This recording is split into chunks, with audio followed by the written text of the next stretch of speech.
She. You're separate ones now. Okay, 4 o'clock. So we have a quorum. Herb is gonna be 2 minutes late, and he's in Tijuana. Reading of the minutes, reading and approval of the minutes of the previous meeting.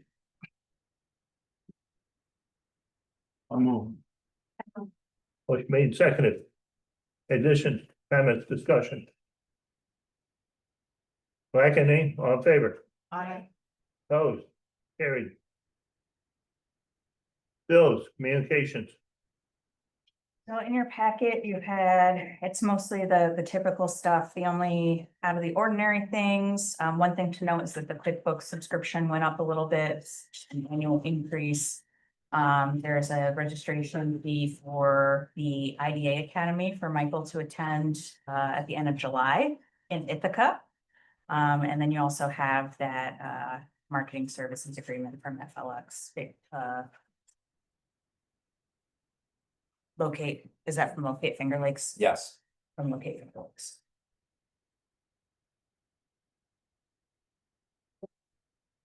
And I believe the CNS invoice did not make it. Came in just today, I believe. It did. It'll be in next month's packet. So there's not a CNS invoice. Yeah, That's all. motion to approve those communications. With the update of the removal of the CNS invoice company, I'll make the motion. Excuse me, I said with the update of removing the CNS invoice, as Tracy mentioned, and I'll make the motion. for a second. I'll move. Motion made and seconded, discussion, comment. All in favor? Aye.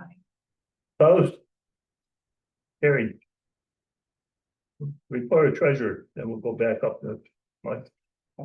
Yes, so I handed out some, I handed out financials. I apologize for them not making it into the packet. But I handed out the P&L and balance sheet, and I did highlight a few numbers that I'd like to talk about. So I just added information about the sale of land to Eagle Drive Holdings or CMI. So on the balance sheet, what you'll see is under accounts receivable, that $1.6 million that is on the accounts receivable proper line. That is the amount that we're expecting from CMI for the land sale, plus the remaining fees for those 2 Sun East projects that we're expecting to close on in the next few months. And then the grants receivable is still what's left over from ESD and EDA. And then down below, you'll see that our investment in land and buildings is down to 71,000. That is removing the cost basis for the land that we're selling. So that investment in land of buildings is adjusted to reflect the land sale. And I was very happy to see when I did that everything, all the numbers added up the way they should. And then on the profit and loss, you will see the gain on disposal of asset, the 812,429 or 430. That is the amount we're expecting from CMI minus the cost basis. So the total amount they're paying is 999,000 and some change. There's a cost basis of $186,878. That's the amount that came off of the investment in land and buildings on the balance sheet. And the remaining 812,429 is the actual gain on the sale of the land. So I just wanted to point out those numbers to you since it's a pretty big shift. Motion to accept the treasurer's report. I'll move. And second. Motion made and seconded, discussion, questions. All in favor? Aye. Any opposed? Carried. Going back up, I see the electric bill. Is there any way we can get rid of that and give it to the milk plant? We are. So part of our transition, as Tracy was just discussing here, sale of land over to the milk plant, because they essentially own everything within the park and the So lights they own the are light there. And so that's what we're looking to include in sale there. Okay, thanks. So while you're doing that, we'll do your report. Okay, happy to jump into that. So As usual, I have walk-on updates to go along with the written report that's within your packets there. I'm gonna start with some project updates here.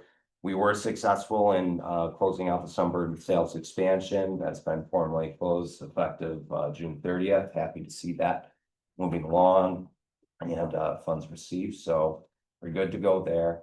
We had a little bit of back and forth with the Sunny Solar projects a couple months ago, and as actually mentioned at the beginning of the year, we were targeting early or late first quarter to close on that. They had some updates. We were looking into the beginning of the third quarter. We then bumped that up, and we're hoping to close in actually earlier this week. And working with their team last week, they've ended up requesting that we delay it again as they're looking to refinance some portions of the project, but they still have confirmed that they do want to close on it.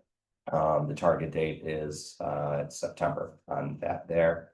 The Tengafek warehouse project, we're actively working to close on that right now. It's going to be set up in two phases, similar to the Sunny Solar projects, is to get the sales and use tax agent agreement over to them and then close on the pilot later this year. As you may recall, part of their project includes acquiring a very small portion of lot 4 that Cayuga Milk folks currently own. So we're looking to do that all around the same time. So that should actually coincide with our sale of land to Cayuga Milk on that there. We do have some other development projects within the pipeline right now. I am hoping to have some updates to bring to the board next month and hopefully a client or two. That being said, any questions on the back end around that, I'm happy to answer.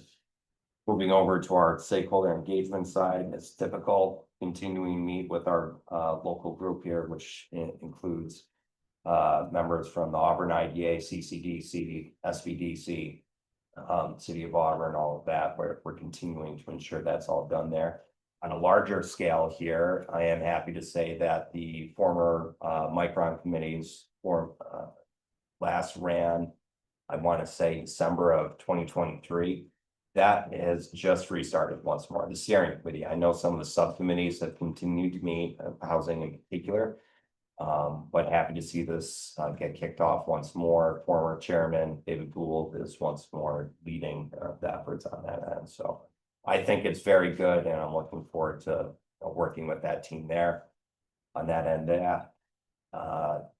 Earlier today, you may have seen I sent out an email around the countywide strategic plan update. They have issued surveys for the whole community to provide input into. I'm sitting on the advisory committee. I believe our legislator, Mr. Shea, is also sitting on it as well. Last week, they did 3 different open houses between the north, central, and southern portions of the county to describe what it is. The strategic plan hasn't been done in 40 years, I think. So great that this is getting kicked off, and economic development is going to have a big part to play within that there. 2 other portions within this section here. Ray and I are going to be sitting down with Chairman Anna and a very small group of our EDO partners over the next couple of weeks. I want to say the beginning of August. And as Chairman Anna explained at our last regular meeting, the intent there is to really get the one-stop discussion started back up again. So it's going to be a very focused discussion, but a very small one right now. So Ray and I will be going as representatives from the county IDA. Last item in this section here, which I think is pretty important. The county planning department is pursuing a countywide housing study. They've been looking to do this for quite some time, partnering with the city of Auburn on this, and they're looking to raise some funds. I spoke with Carrie Williker about this and asked that she speak with the board directly, but to ensure that they're bringing as much information, facts for the board to consider as they're looking to pursue this here. Probably September that they would come. When I say they, I mean Carrie, in addition to Jenny Haynes from the city of Auburn, to discuss this. housing is rapidly becoming a really, really important thing within economic development here. And I personally think that the study itself could be very seriously leveraged, not just by our organization, but our partner agencies as well. Water and sewer could also play a very large part in that, because as towns identify areas of growth, infrastructure is really going to be needed within that there. So I think all of our agencies that have a touch point with housing will be able to benefit from that there. So I'm going to wrap up here on a couple of other things related to our operations. One of the points on our agenda here is around office space, so I'm not going to go too much into this, but we did have over the last couple of weeks, I want to say 4 different spaces that were reviewed. We'll be able to talk about that more in depth. Thank you to the board members who were able to help, set those meetings up and review those properties. We do have within your packet here our auditor response from Bonavia Group. That's down in our unfinished section, and we do also have a services proposal from Low-Key Brill. I know we have a rep on the line, and once we get to that item there, they will be able to share that update as well. I'm going to pause here for any questions related to the verbal report and anything written report. Did you, I assume you did attend one of those sessions for the planning, For the planning yes, strategic planning thing, from last week, whenever they were. I missed last week, so they presented. There's only been one yet. Well, they had 3 open houses. We, as a committee, met probably 2 months ago, if not within the last 60 days. We went through that. We illustrated the intent of the plan and discussed what the survey that was passed around earlier today is meant to include. There's going to be 4 surveys. The overall strategic plan is going to take about 3 years. It's going to take a whole lot of community interaction and stakeholder engagement, as we're going top to bottom of the county. That's a lot of folks that speak with, and it's a lot of different topics going into it. So it's a great start, but it's going to take some time to pull all of this together. Any other questions I can help answer? Thank you. Okay. Unfinished business. Marketing services. Okay, so on this point here, as discussed from the last board meeting, there were some questions around having a more in-depth proposal provided to the board. I did reach out to their team, provided the feedback they had. They've integrated that feedback, so I believe the deliverables noted in Appendix A of the agreement reflects the board's desires.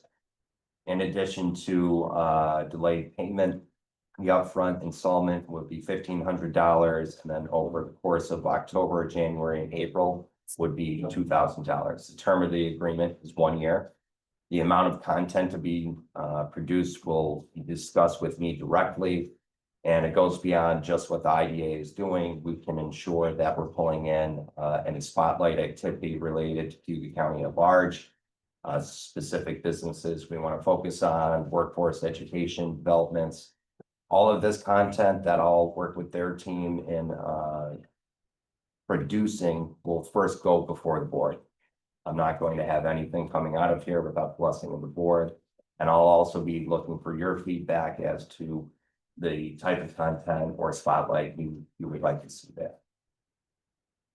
Thank you for doing that, because Yeah. I know that, it was approved to move forward, but you did. I certainly appreciate you taking our feedback into consideration and then getting the additional information. And so it definitely is to me, but looking at the adjustments that they've made to address our concern, it's much better. Yeah. It has my support in its current state. So I thank you. I thought they were good questions, and I also believe we're going to get some good value out of this as well. So Okay, thank you. thank you. That's all on this item that I have, unless there's any additional questions. Auditor. Okay, so in the packet here, we have our loan RFP response for auditing services. Quick recap, we had issued one very late last year. About that time is when all auditing firms are really gearing up for the next fiscal year, so we put a pin in that. We reissued it in April of this year. 5 firms were selected based on their ability to work with IDAs directly. Of those 5, 3 outright declined, one of which did not answer despite follow-up. The one we have here is the one that responded. I'm going to jump down to the most important part that everyone's thinking about is the pricing. For 2025 through 2026, it goes from 13.5 thousand to 14.5 thousand. So it's a $500 increase year over year. To put that in perspective of what Danable and McKee are charging us for 25 and 26 is 15,000 for 2025 and 16,000 for 2026.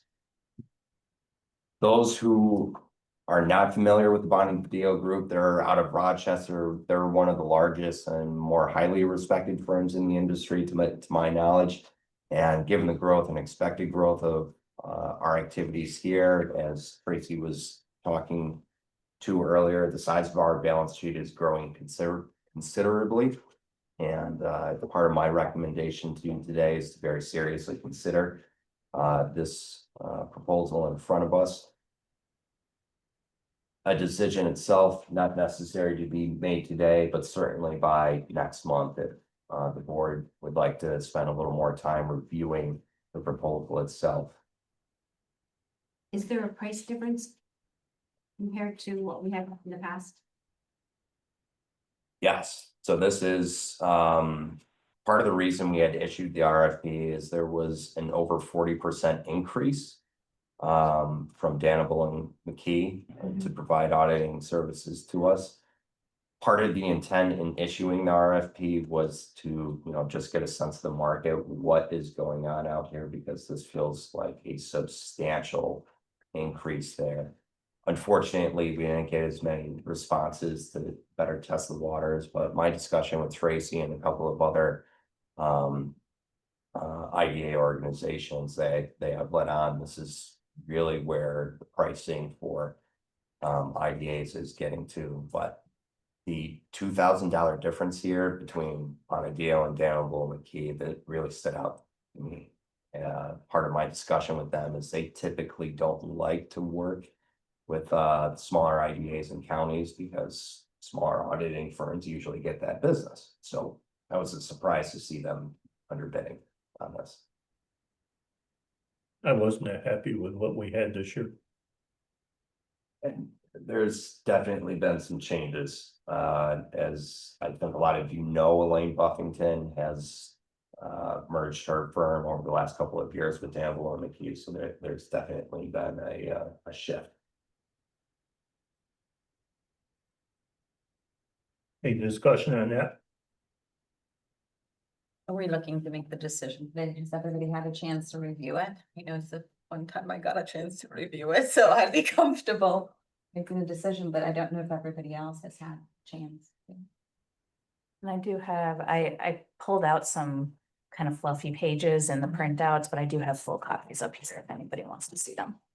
And it's your recommendation that we move forward with this group, right? Is that what you I'm said? sorry, Gina. I said it was your recommendation for us to move forward with this group, yes? Yes. That's my recommendation, Yeah. but I really think it's important that the board has a chance to review it. It's a large RFP response there. But knowing the Bonadeo Group and their capability, as well as our growth as an organization, not just last year, this year, and expected next year, I very much of the thinking we need a firm that is going to be able to grow with us. I agree. I did get a chance to review it, and I know that there were some questions that were posed. So like question number 2, there provide a list of relevant clients for reference purposes, and they highlighted you know, the county water and sewer and water board. But as I looked at all of the different firms that they've worked with a number of IDAs. So I thought that would have been a better reference, but yeah, no, I think that I would support them if it had to come to a vote today, because, you know, just the great information. And with consideration to your feedback, I think it would be, you know, something, like I said, I would support, so. Seems like they've got a wealth of experience in the appropriate field, you know, government, business and agencies and so on, so. So you're recommending, Yeah, I would, if we were going to vote. you're on it. recommending holding it till next month. No, I'm comfortable voting today if it came, but And I don't know if other team then is members. there a motion? I, Go ahead. does Nick. anybody else? I'll make a motion that we go ahead and we accept the proposal from, yeah, there we go, Bonnie. Third, second, Okay. motion made and seconded, discussion. John, you're my money man. You know, I'm good. Hey. I think, it's gonna be less, correct? Yes, okay. It's gonna be less, and, Daniel McKee submitted. Well, They were that- given a chance to respond, right? they had submitted their information last year and I sat down with them and discussed at length their increase in the fee, and they gave me all the reasons why it was, and that really led us to the fall RFP issuance. Further, all in favor, I, any opposed? Carried. Thank that. New business, Okay, labor monitoring. okay, so in your. I can't pronounce that word. Low-key grill, so this is for labor monitoring services. I do know we have a rep or two on the line to discuss their firm and the proposal in front of you, but before they do that, as made mention, last meeting, this firm and its services provide labor monitoring policy specifically to IDA clients throughout all of New York here. And given our labor policy and monitoring updates specific to renewables, it's beyond our capability to have me go out there and really do all of this due diligence.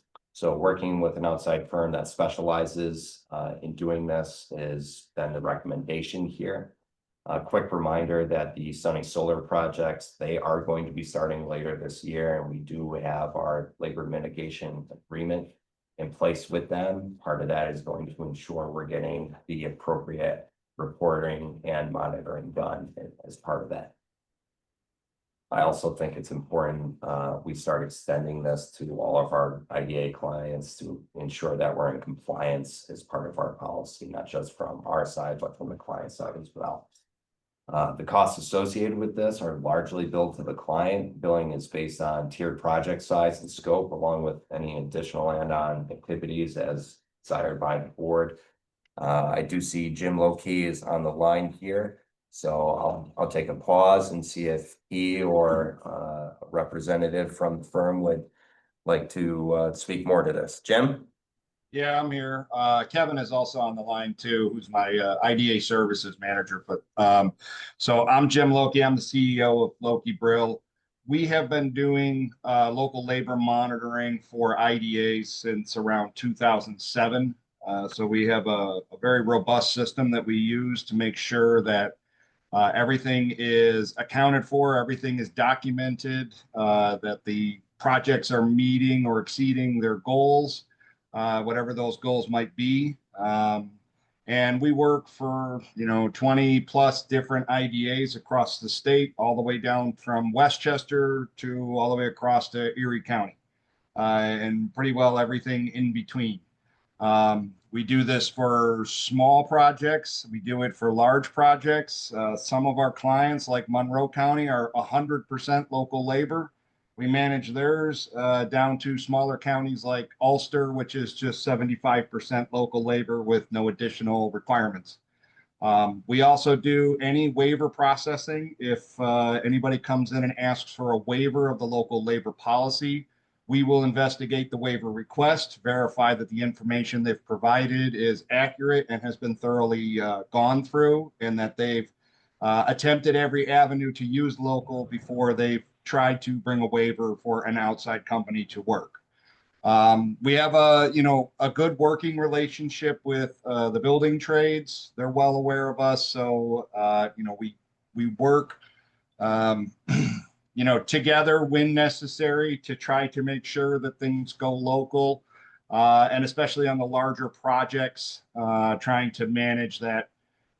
Making sure that everybody is local. And I know you guys have some bigger things that are happening in that area coming up soon. So when those projects go, the local labor market is going to be harder and harder to get people from. So we're going to have, much more scrutiny about trying to get local labor. And we've been through Amazon projects, Frito-Lay projects, Pepsi Cola projects, the solar projects all over the state. And so we're very familiar with the labor that's required and where that labor is going to be coming from. And, very good at knowing ahead of time if there's going to be a problem and pointing it out before it gets to that point.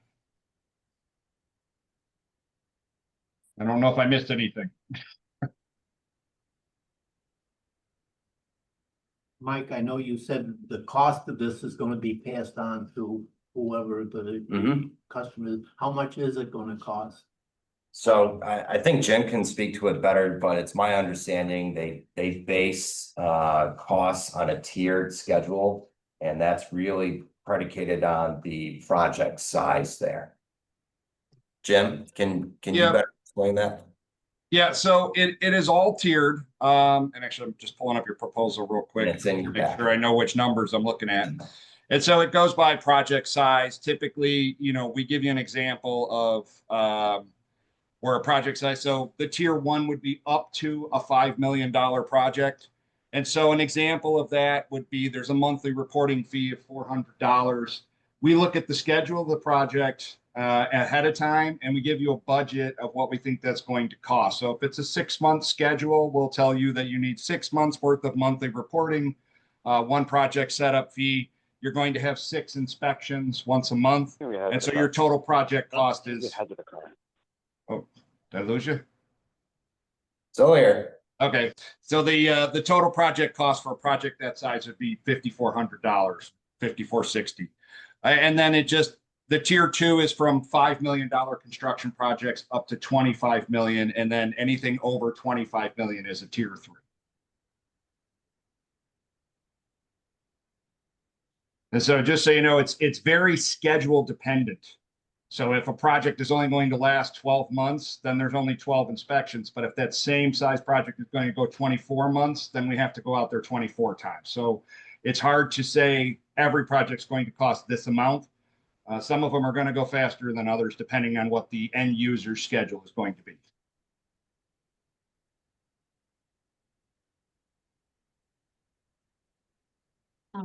Jim, how many solar projects have you worked on? I would probably more than 30. We've done quite a few solar projects, everything from small, like less than 5 megawatt projects, up to right now we have 2 in Genesee County. One is a 230 megawatt project, and the other is, I believe, a 750 megawatt project. wow.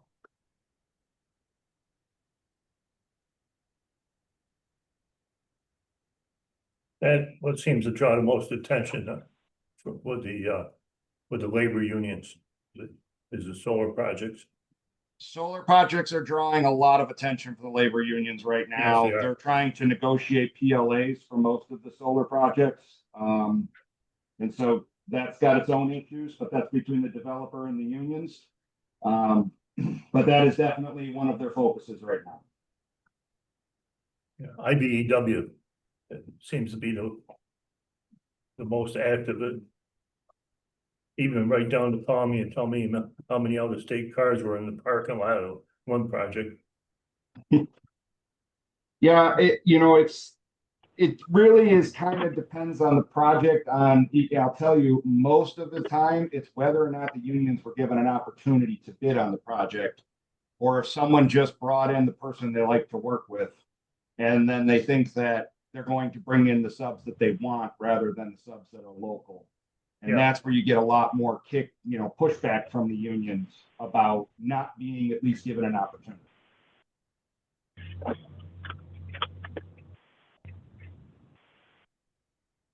Michael, help me better understand then, the commitment between the IDA and Loki, hearing that the cost is going to be passed to the client, then how does the contract with us and supporting the IDA, could you give me a bit more color? I don't think So we're basically hiring out the work of doing labor monitoring, reporting.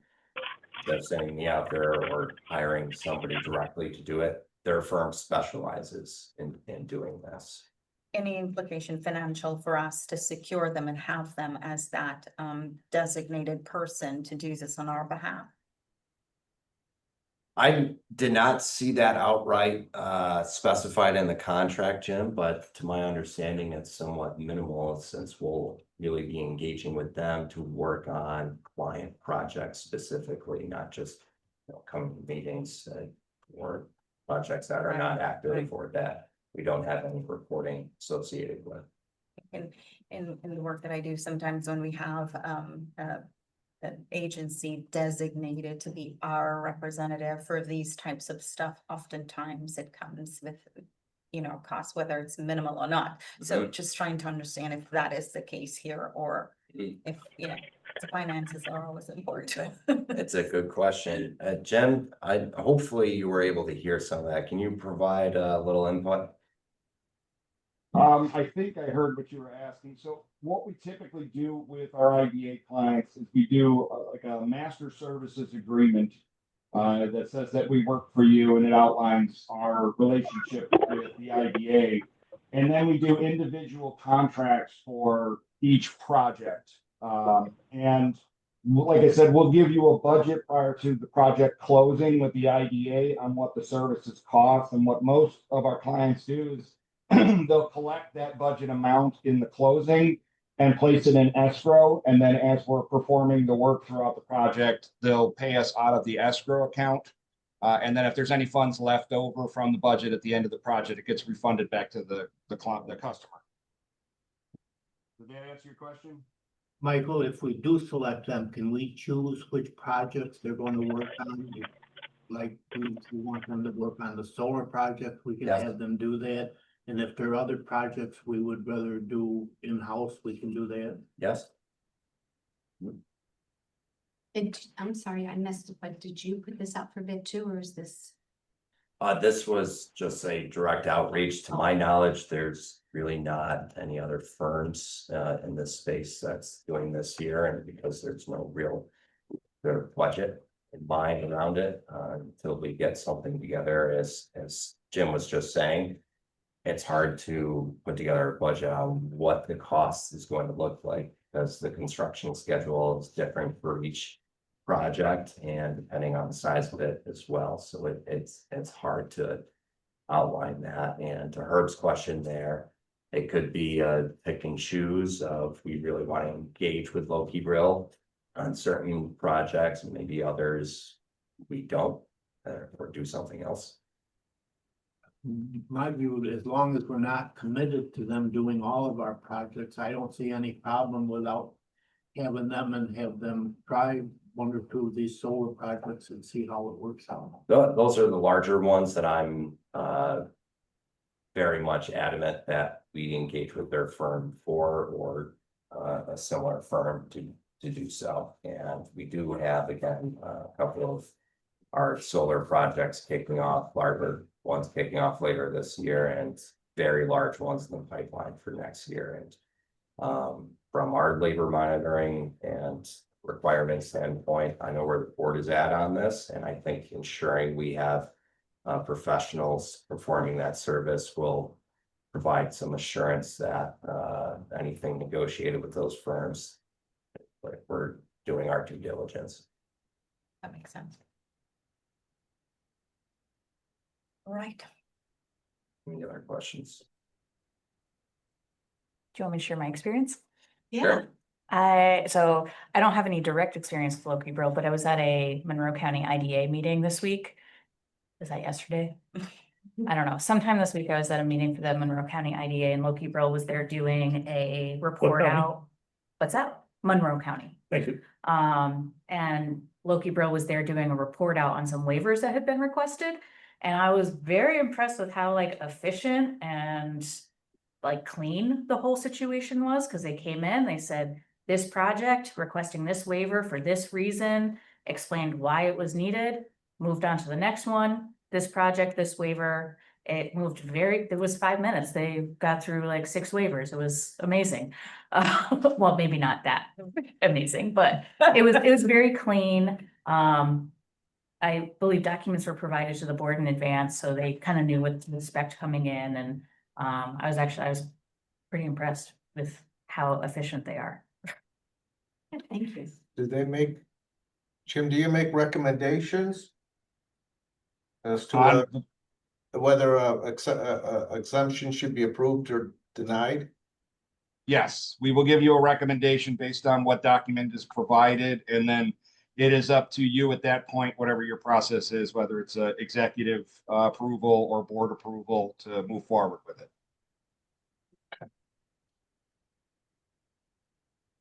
And I don't know if I mentioned this part too, but we do monthly reporting on every single project. So you will get real-time updates on every project prior to your IDA meetings.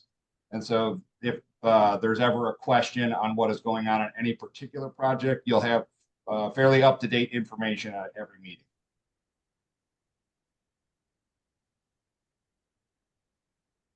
Well, I think it would be worth our time to have them submit a contract, or so, you know, so we can really see the fine print now. Good review. So Jim, thank you. I'll reach out to you and Kevin after the meeting and see what a potential agreement could look like. Okay, thank you very much.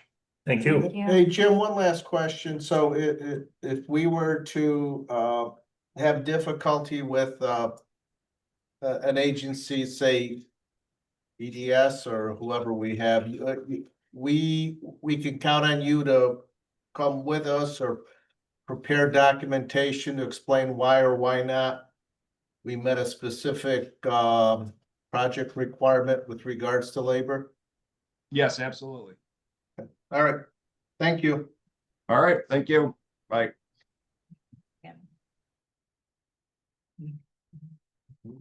Pleasure. What's that? Any pleasure on this? Oh, I like it. I do too. Yeah, motion? I'll move that we engage them. I think like Herb says, it can't hurt to try them with one or two, especially those projects, if we can pick whichever one. We We want can them to certainly do. pick out a project that we would like them to work on Yeah. and see how they work. And then we're not obligated to go that's my understanding, we're not obligated to go any further with them. So there's no No. reason not to at least try them on. And somebody else, the client is paying for it, not us. We're Right. just to go pass through. And I think we just need to make sure our attorneys review the contract to make sure Absolutely. that it all makes sense for us. So I'll second it. Thank you. Further discussion? Comment? All in favor? Any opposed? Carried. Okay. Mid-year board evaluation is in the packet. It is in the packet, so It's Mike or Trace tried to save paper, so it's on the back of the Maria stuff. Oh, shoot, were you gonna fill it out? I was. yeah, that's what we're supposed to do. Just talk about it. Yeah. So very high level recap on this item here. It was set up last year that rather than waiting until the very end of the year to take a look at evaluation of board activities, staff, projects, all of that. Take a little bit of time mid-year to say, where are we? it's not an obligation, but more of a discussion to say. If we need to course correct, let's take the time to course correct now instead of waiting till the end of year to do so. So, We just completed this. yeah. This year, Yeah. 6 months later. The time flies, is what it is. Upcoming events. Okay, Summer IDA Academy, as Tracy may mentioned to earlier, July 29th, it's gonna be in Ithaca. AVO training for any board members, August 13th and 27th, just let me know, that's on all online, 9:30 to 11. Our next IDA meeting itself is Thursday, August 21st. Right here at 4 o'clock. Okay, we need a motion to go into executive session. Regarding acquisition of properties. I so move. For a second, I'll second. all in favor? I. Oh. Okay, Hold on just a second. okay.